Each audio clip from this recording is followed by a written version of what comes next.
I hope you enjoyed part one of my interview with Sally Towne.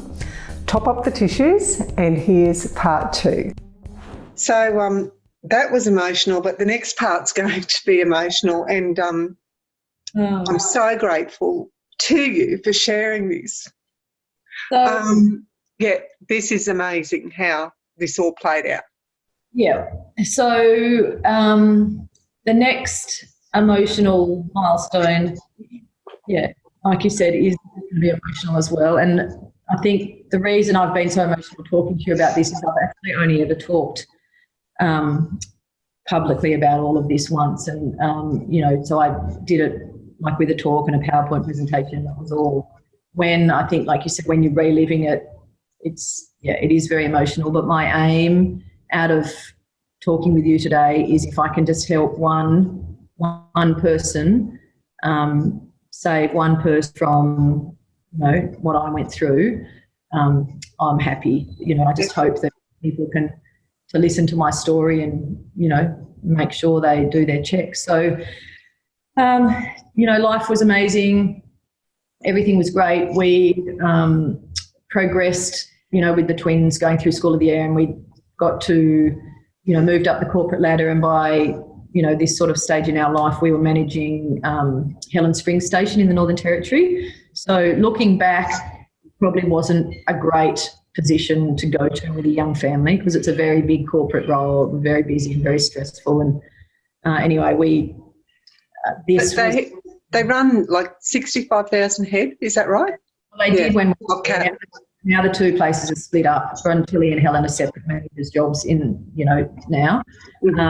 So looking back, it probably wasn't a great move family-wise and stress-wise with 4 little kids. It was just so busy, and so, in the corporate world, you've got a lot of different people to answer to. And anyway, somehow through that journey, at a point along there, my mum rang me and said, I've been diagnosed with breast cancer. So that was a pivotal turning point for me. Mum and I were really, really close. We spoke many times a day.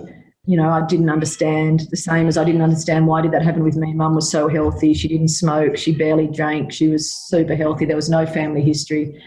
She was very positive, never said poor me or anything like that, embarked upon her breast cancer journey, went through very heavy chemo, radiation, the whole lot. She chose not to have a double mastectomy. And at the time, I guess I didn't question that. I, just thought maybe that's what you did. So life went on. Mum got through it, and, there was lots of side effects, like, she couldn't go out in the heat anymore. There was a lot of stuff that she couldn't do, but Mum was alive and everything was fine. And, life went on. It was amazing. Mum would spend many, many weeks and months of the year with us on the station helping with all the kids.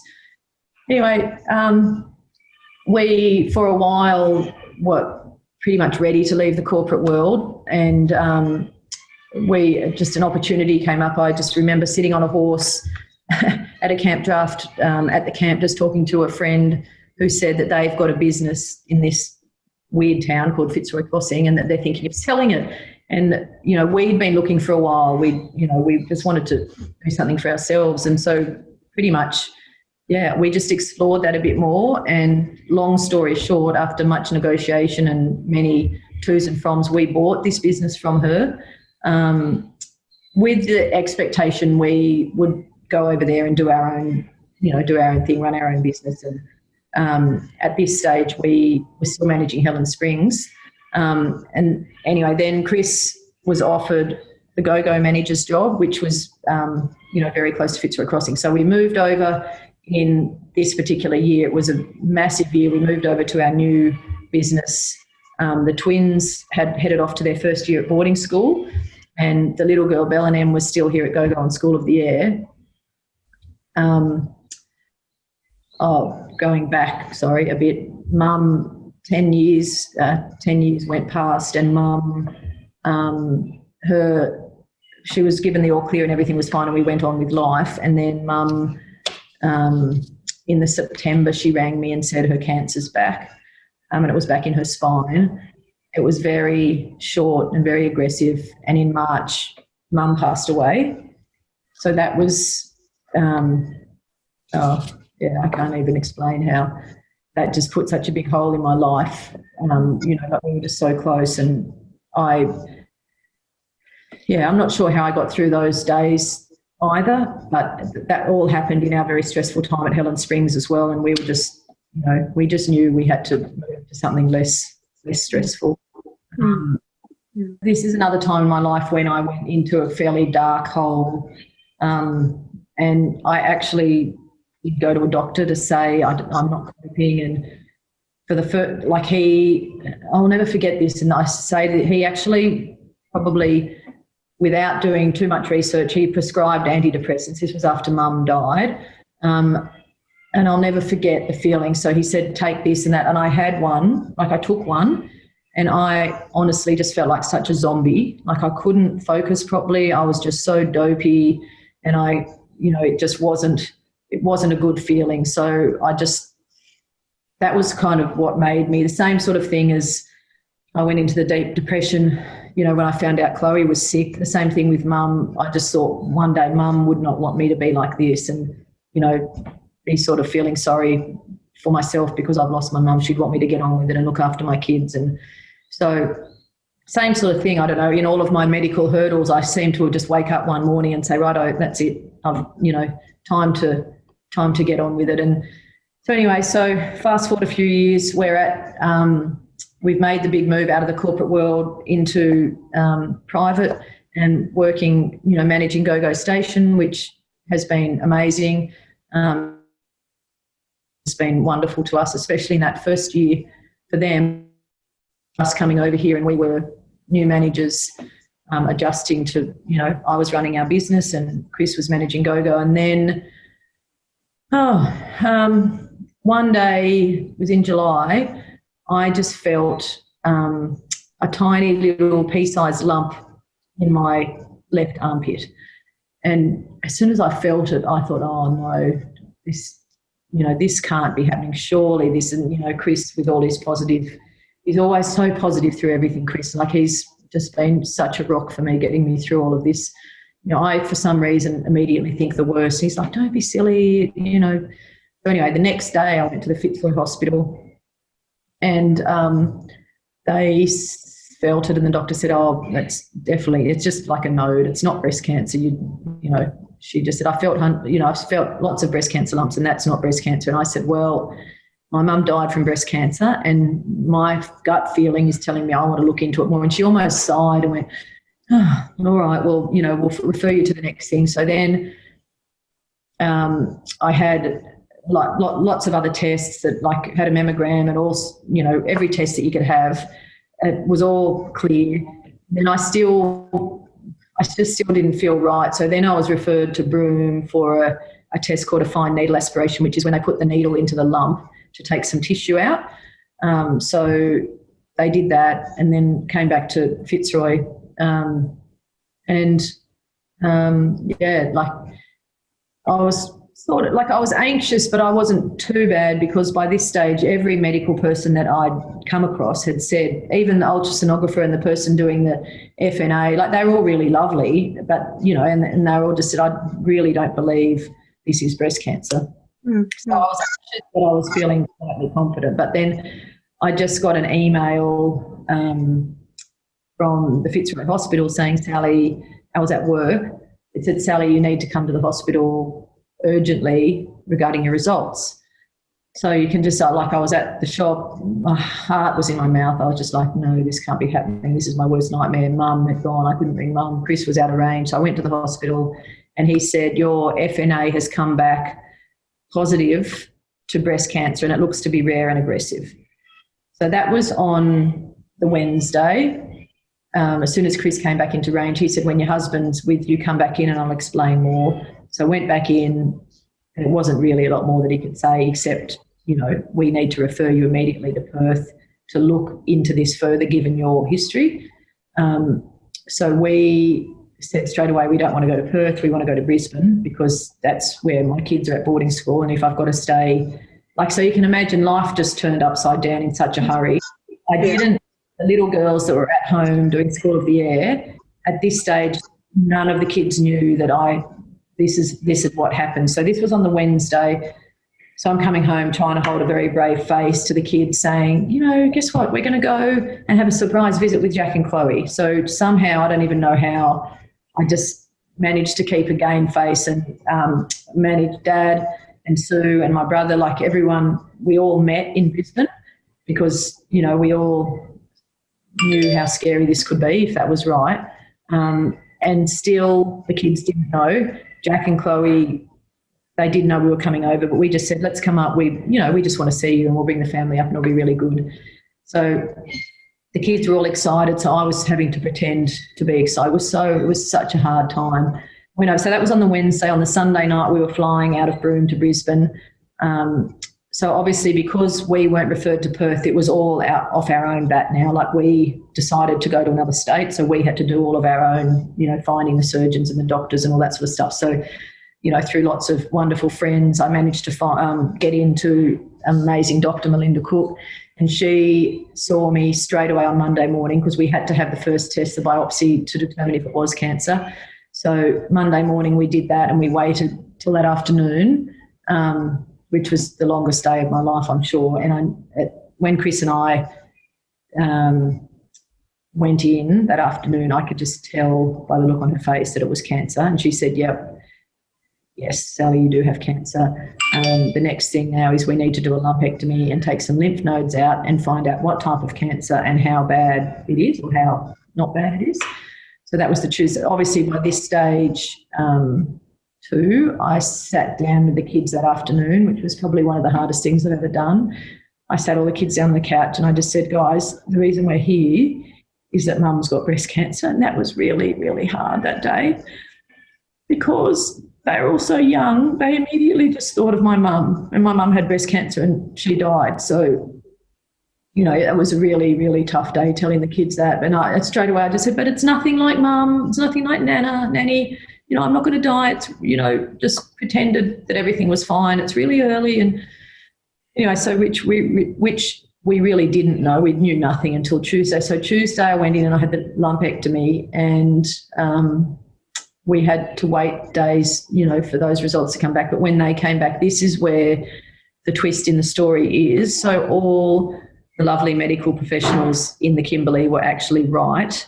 That little lump was not breast cancer, but the way they found the breast cancer was the needle that went to pick up the tissue picked up a random cancer cell in my breast, like on the way to that lump. So it was an absolute, complete fluke. And it was purely because I pushed my gut feeling.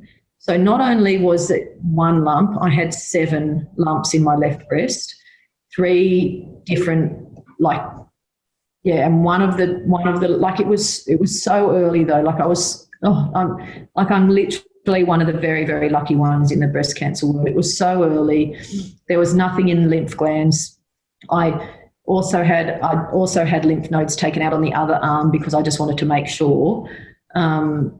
But because of the type of cancer that I had and of what it could turn into, my doctor advised you need to have I would advise you have a double mastectomy to, reduce the risk, because a lot of remote people, amazingly, so if I didn't choose to have the double mastectomy, then you've got to go through the radiotherapy and a lot of that sort of treatment. But and it does turn out that quite a lot of remote people, you can have the double mastectomy, and then I didn't need to have any radiotherapy because my breasts were gone.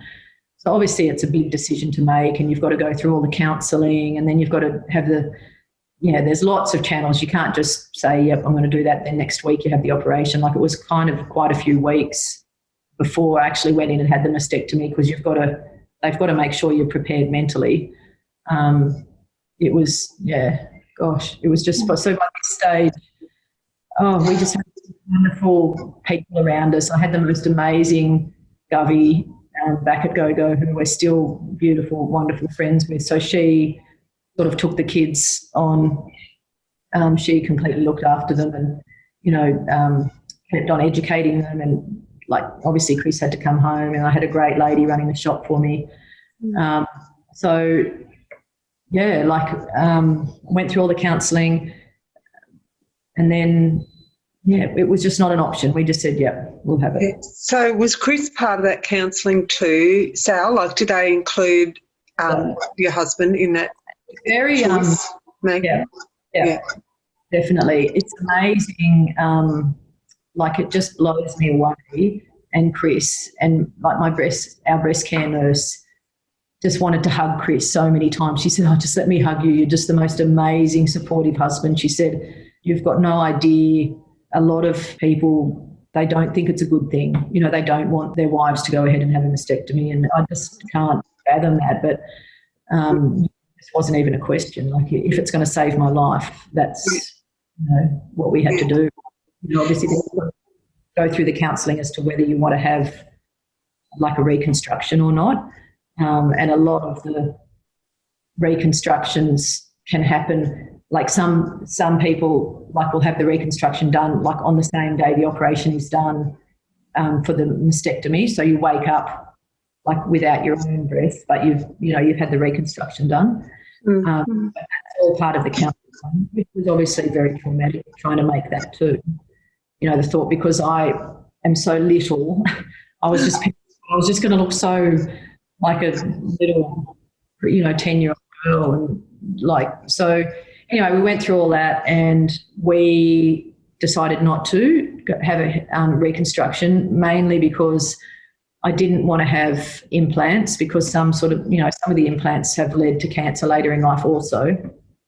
And so I may have had one if I could have used my own like body fat, because that's another way they do it is use your own body fat from like your thigh, I think it is, or maybe your tummy, or I'm not actually sure where it is to do it. But I didn't have enough. Like, I'm too little for that. And like, amazingly, my best friend Hyde said, "Pick me, I'll be I'll help you out." And but with it, amazingly, within, I'm not sure if, I guess it's worldwide, but all the donors that you can give, fat donors is not one of them. Like, you can donate so many body parts, and we all thought it was a bit weird. Like, Hyde, I said to Hyde, "Oh, imagine if your fat's in my boobs," and then it's just like, oh, that's all. So anyway, it wasn't. We did ask that though. I did go back and I asked. My best friend said she'd donate her fat. But oh gosh, so there's no doubt in the darkest times, there's always humour, isn't there? And it takes someone special like Heidi to come along and make light of the situation. And she probably was being I bet you if it had been a possibility, she would have been lining up with that gown on. Definitely, without a doubt. Oh gosh, that's funny. Yeah. So anyway, straight into that, into the double mastectomy. Obviously very traumatic. The day, coming out of surgery, and you've just got the big bandages over you. They've got to stay on you for a few days. So the day that they get taken off is very traumatic. I didn't look at it for a bit because it's, and I was embarrassed too, I guess. Like, I was just like, "Oh, Chris, I don't even want you to see."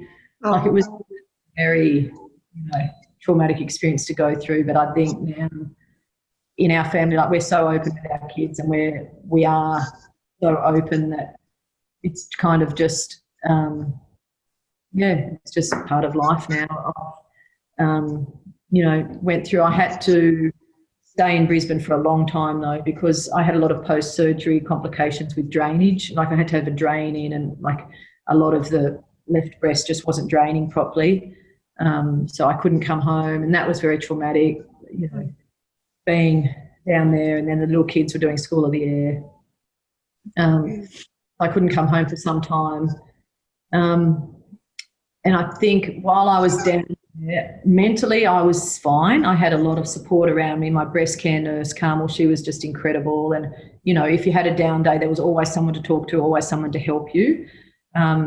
Living remote, that's just not, the people up here are all amazing and everyone's fabulous, but there's not specialist breast care nurses up here in the Kimberley.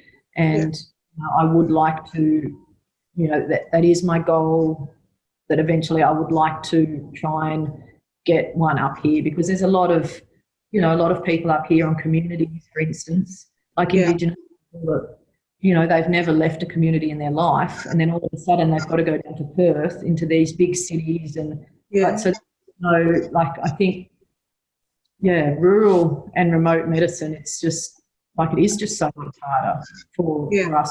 I think that my big message that I would like to get out of this, that like to know people to get out of this, is don't ever put it in the too hard basket, because, if I'd have put it in the too hard basket and if I'd have not gone on my gut feeling and listened to my gut feeling, 3 years down the track, it would be a very different story. So like the multifocal breast cancer that I had, it's a completely different story to if you just had one lump. So, I had so much going on, and we were talking about the state of mind.